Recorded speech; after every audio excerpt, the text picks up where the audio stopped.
জামায়াতে ইসলামীর আমির ডাক্তার শফিকুর রহমান বলেছেন, নির্বাচন হতে হবে, তবে যেন তেন মার্কা নির্বাচন আমরা চাই না।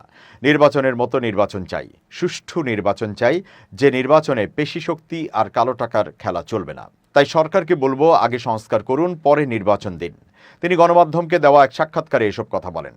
জামায়াত আমির বলেন, এদেশে ফ্যাসিস্ট সরকারের প্রেতাত্মাগণ এখনও গুরুত্বপূর্ণ স্থানে রয়েছেন, যারা বিগত দিনের ভোট রাতে আর ভোটারবিহীন একটি সরকার তৈরি করেছেন।